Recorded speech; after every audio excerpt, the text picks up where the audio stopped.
Hello नमस्कार दोस्तों, मैं हूं राजीव और आप देख रहे हैं झारखंड अपडेट। दोस्तों चलिए शुरू करते हैं झारखंड अपडेट के आज के इस सेशन को।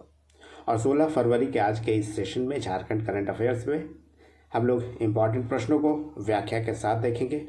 कुछ प्रश्नों को वन लाइनर्स के फॉर्म में रिवाइज करेंगे और एक अभ्यास प्रश्न भी आपके लिए, जिसका जवाब आप कमेंट में कर सकते हैं।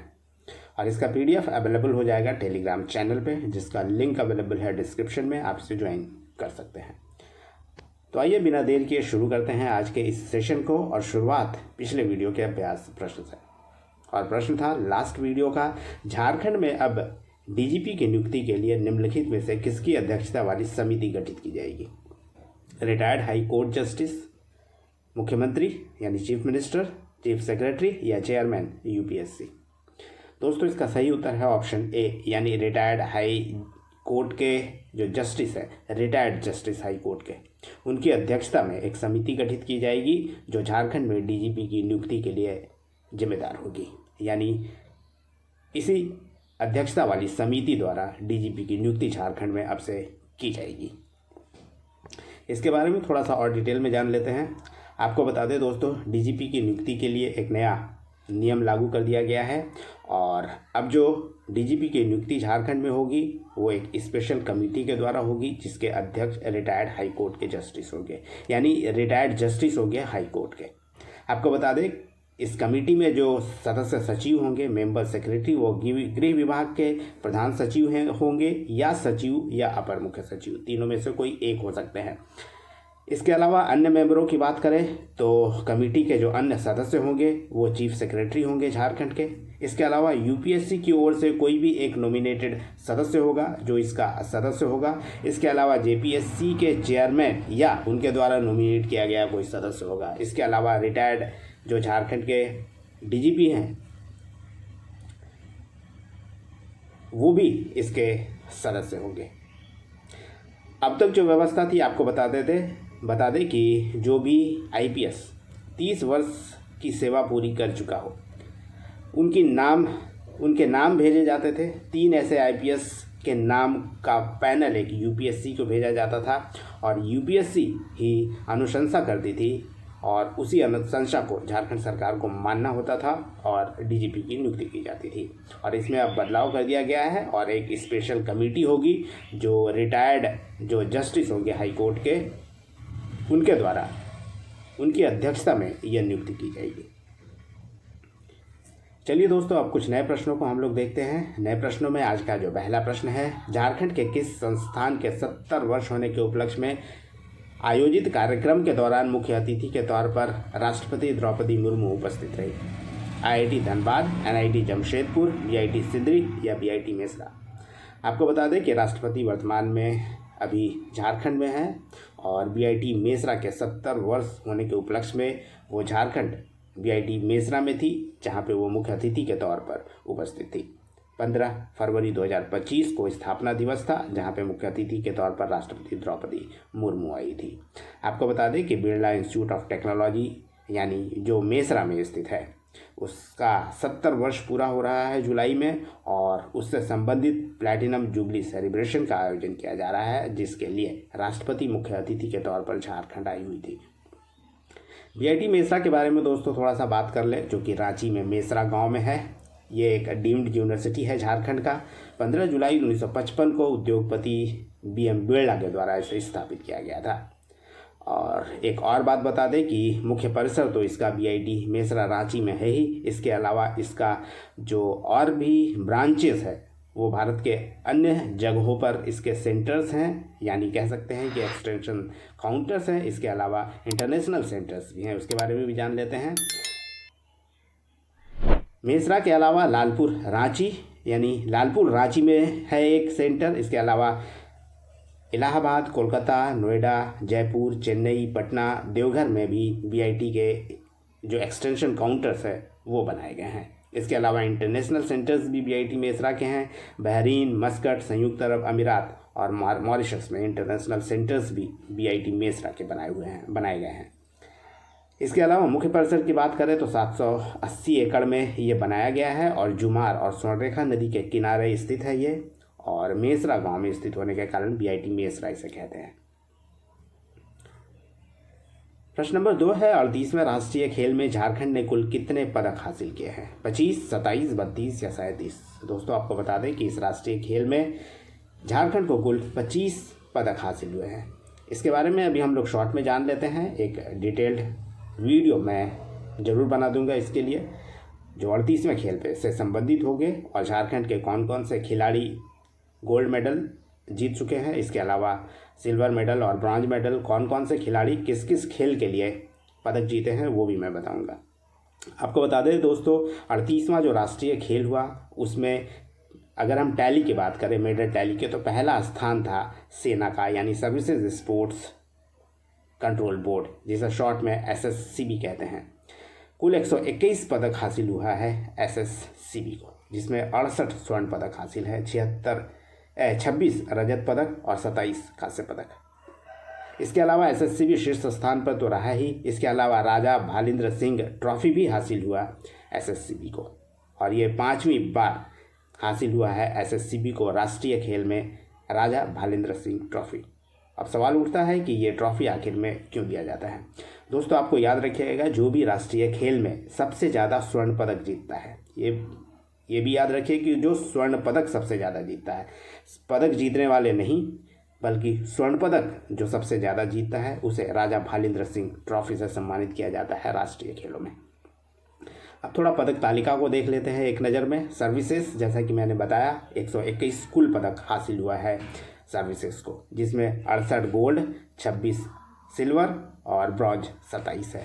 महाराष्ट्र दूसरे स्थान पर रहा, कुल 198 पदक हासिल किया है महाराष्ट्र ने, जबकि हरियाणा की बात करें तो टोटल पदक 153 रहा है, और उत्तराखंड 7वें नंबर पर रहा है, जो कि मेज़बान था, टोटल 102 पदक जीतने में सफल रहा है। जबकि झारखंड की बात करें तो कुल 25 पदक हासिल किया है, जिसमें गोल्ड 7, सिल्वर 6 और ब्रॉन्ज 12 हासिल हुआ है। और झारखंड को इसमें अगर पदक तालिका में बात किया जाए स्थान की, तो 17वें स्थान पर झारखंड है, और सिक्किम 33वें स्थान पे था, जो सबसे लास्ट स्थान था। मात्र 2 पदक जीतने में सफल रहा है सिक्किम। और कुल पदक की बात करें तो 1523 पदकों का बंटवारा किया गया है इस राष्ट्रीय खेल में, जिसमें गोल्ड 457, सिल्वर 455 और ब्रॉन्ज 611 थे कुल। इसके अलावा दोस्तों थोड़ा और जान लेते हैं 38वें राष्ट्रीय खेल में के बारे में कि इसका शुभंकर टैगलाइन आदि क्या था। जैसा कि आपको पता होगा, राष्ट्रीय खेलों की जो तिथि थी निर्धारित, वो 28 से 14 फरवरी थी, यानी 28 जनवरी को इसका उद्घाटन हुआ था उत्तराखंड में, और 14 फरवरी को लास्ट डे था जब समापन हुआ।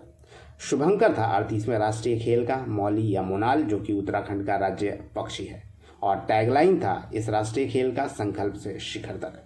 और यहाँ पे कुल 10,000 लगभग एथलीट, अधिकारी और कोच शामिल हुए थे, जिसमें सेना जैसी संस्थागत टीम भी शामिल थी। और खेलों की कुल संख्या की बात करें तो कुल खेलों की संख्या 35 थी, जिसमें 33 ऐसे खेल थे जिसमें पदकों का बंटवारा हुआ, और 2 ऐसे खेल थे जिसमें किसी भी पदकों का बंटवारा नहीं हुआ। गेस्ट अपीयरेंस की तरह उस खेल को रखा गया था।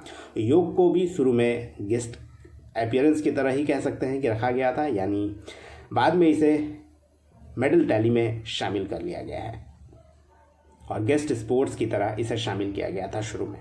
बाद में योग और मलखम्ब को भी शामिल कर लिया गया है, जिसमें खिलाड़ियों को पदक वितरित किए गए हैं। प्रश्न नंबर 3 है, झारखंड पर्यटन विभाग और स्काई हाई इंडिया के सहयोग से 16 से 23 फरवरी 2025 के दौरान स्काई डाइविंग फेस्टिवल का आयोजन किस एयरपोर्ट से किया जा रहा है? Ranchi airport, Sonari airport, Deoghar airport या बोकारो एयरपोर्ट? इसका सही उत्तर है दोस्तों सोनारी एयरपोर्ट, जो कि जमशेदपुर में है, और यहीं से शुरुआत होगी एयरपोर्ट से स्काई डाइविंग फेस्टिवल की। इसके बारे में जान लेते हैं। आपको बता दें, इसका आयोजन झारखंड पर्यटन विभाग और स्काई हाई इंडिया के सहयोग से किया जा रहा है। 16 फरवरी से शुरू हुआ है, 23 फरवरी तक इसका आयोजन किया जाएगा। सोनारी एयरपोर्ट से इसकी शुरुआत की जा रही है, और झारखंड में जमशेदपुर में ही इसका आयोजन किया जा रहा है। आपको बता दें कि उद्घाटन सुदेव कुमार सोनू द्वारा किया जाना है, और न्यूनतम आयु पार्टिसिपेशन के लिए जो है वो 16 वर्ष है। जबकि इसके लिए अगर आप बुकिंग करना चाहते हैं तो 28,000 रुपये प्लस GST आपको पे करना पड़ेगा और इस एडवेंचर में आप भी शामिल हो सकते हैं। प्रतिभागियों के लिए एडवेंचर की बात करें तो पैराशूट के माध्यम से 10,000 फीट की ऊंचाई से कूदाया जाएगा। आप उससे पहले आपको कई तरह की ट्रेनिंग भी दी जाएगी स्काई डाइविंग फेस्टिवल के दौरान। प्रश्न नंबर 4 है, झारखंड के किस जिले में गंगा नदी पर मुंबई के मैरीन ड्राइव की तर्ज पर सड़क का निर्माण किया जाएगा? साहेबगंज, पलामू, देवघर या गढ़वा? दोस्तों आपको बता दें कि साहेबगंज इसका सही उत्तर है। आपको पता होगा कि साहेबगंज ही एकमात्र ऐसा जिला है झारखंड में जहां से गंगा नदी क्रॉस करती है, इसीलिए साहेबगंज जो है इसका सही उत्तर है। आपको बता दें कि गंगा नदी के किनारे साहेबगंज में 13 किलोमीटर लंबी सड़क का निर्माण किया जाएगा, जो निर्माण मैरीन ड्राइव के तर्ज पर किया जाएगा, जैसा कि मुंबई और पटना में मैरीन ड्राइव बनाया गया है और यह पथ निर्माण विभाग के द्वारा बनाया जाएगा। इसके लिए सर्वेक्षण पूरा हो गया है और DPR की बात करें तो डिटेल्ड प्रोजेक्ट रिपोर्ट तैयार करने की प्रक्रिया भी शुरू हो गई है। नेक्स्ट प्रश्न है, JSCA inter district under 19 elite group cricket tournament में कौन सा जिला विजेता रहा? ईस्ट सिंहभूम, वेस्ट सिंहभूम, रांची या बोकारो? आपको बता दें इसका आयोजन झारखंड स्टेट क्रिकेट एसोसिएशन द्वारा किया गया था।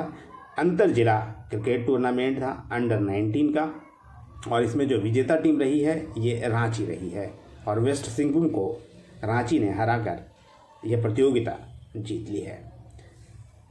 आपको बता दें जो ये टूर्नामेंट का आयोजन किया गया था JSCA inter district under 19 elite group का क्रिकेट टूर्नामेंट, इसके विनर रांची रहे हैं, यानी जिला रांची रहा है। इसका रनर अप वेस्ट सिंहभूम रहा है, जबकि रांची ने पश्चिम सिंहभूम को 83 रन से हराकर यह टूर्नामेंट जीतने में सफल रहा।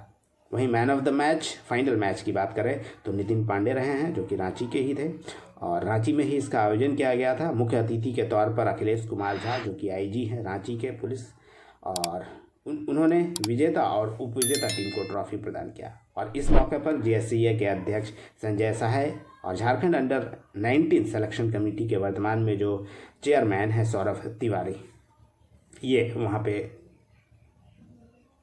उपस्थित थे फाइनल के दौरान और साथ में जब पुरस्कार वितरण किया जा रहा था तब। दोस्तों आइए अब जल्दी जल्दी में थोड़ा सा रिवीजन कर लेते हैं वन लाइनर्स के फॉर्म में कुछ पुराने प्रश्नों को।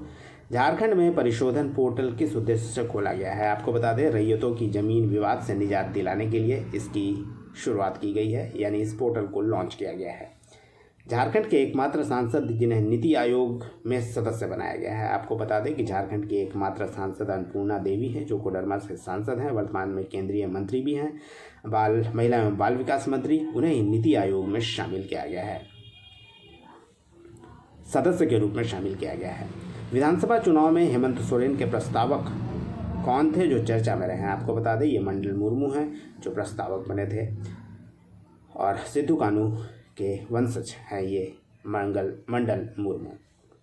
अनुराग गुप्ता को झारखंड में किस पद पर दोबारा नियुक्त किया गया है? आपको बता दें DGP बनाए गए हैं फिर से अनुराग गुप्ता। बीच में अजय कुमार सिंह को बनाया गया था और चुनाव के दौरान अजय कुमार को बनाया गया था क्योंकि इलेक्शन कमीशन ने अजय कुमार को DGP बनाने की जो परमिशन दी थी, यानी नियुक्त किया था। और जैसे ही नई सरकार बनी झारखंड में फिर से अनुराग गुप्ता को DGP नियुक्त कर दिया गया। किस संस्था के चेयरमैन प्रमोद अग्रवाल को टाटा स्टील के स्वतंत्र डायरेक्टर के रूप में नियुक्त किया गया है? आपको बता दें कि बॉम्बे स्टॉक एक्सचेंज के चेयरमैन थे, अब टाटा स्टील के स्वतंत्र डायरेक्टर के रूप में उन्हें नियुक्त किया गया है। दोस्तों चलिए कुछ और प्रश्नों को देख लेते हैं रिवीजन के तौर पर, और यह है strategic action for elevation of malnutrition and anaemia reduction निम्नलिखित में से किसका फुल फॉर्म है? दोस्तों ये ऑब्जेक्टिव क्वेश्चन का पार्ट रह गया है, तो आप इसे ऐसे याद रखिए कि इसका समर का फुल फॉर्म है strategic action for elevation of mall nutrition and anaemia reduction, जो कि कुपोषण और एनीमिया की कमी को पूरा करने के लिए जो एनीमिक लोग हैं उनके उपचार के लिए जो कार्यक्रम चलाया जा रहा है उसके लिए है ये समर अभियान। सेटलमेंट नामक फिल्म किस कहानी पर आधारित है जिसका फिल्म प्रीमियर और रिलीज रांची में किया गया? आपको बता दें कि ये ज़मीन माफियाओं पर आधारित फिल्म है सेटलमेंट। संथाली भाषा की लिपि ओल्चिकी का डिजिटल फॉन्ट किसने तैयार किया है? ये घाटशिला के श्याम मुर्मू हैं जिन्होंने डिजिटल फॉन्ट तैयार किया है संथाली लिपि का। हाल के दिनों में चर्चा में रहने वाला उलुंग जलप्रपात किस जिले में स्थित है? आपको बता दें ये खूंटी जिले में स्थित है। पिछले दिनों काफ़ी चर्चा में रहा है और चूंकि ये नक्सल प्रभावित कभी हुआ करता था, लोग यहाँ नहीं जाते थे, अब नक्सल मुक्त हो गया है जिसके कारण इस खूबसूरत जगह को देखने लोग जा रहे हैं, उलुंग जलप्रपात को, जो कि खूंटी जिले में स्थित है। और ख़ासकर ये और फेमस हो गया जब झारखंड के राज्यपाल रमेश बैस थे तो वो भी यहाँ पर घूमने गए थे और इस कारण वो ज़्यादा चर्चा में आ गया था। तो ये था रिवीजन क्वेश्चन। अब अंत में आपके लिए एक अभ्यास प्रश्न भी है जिसे आप देख लीजिए और चाहे तो आप कमेंट में कर इसका उत्तर बता सकते हैं। प्रश्न है दोस्तों, झारखंड विधानसभा चुनाव के दौरान सोशल मीडिया हैंडल्स पर महिलाओं में सबसे ज़्यादा फॉलोअर्स के साथ कौन टॉप पर है? अंबा प्रसाद, कल्पना सोरेन, महुआ माझी या अन्नपूर्णा देवी? तो ये है दोस्तों आज का प्रश्न है जिसका जवाब आप कमेंट में कर सकते हैं। नेक्स्ट सेशन में फिर मिलेंगे, तब तक जुड़े रहिए और देखते रहिए झारखंड अपडेट। धन्यवाद दोस्तों।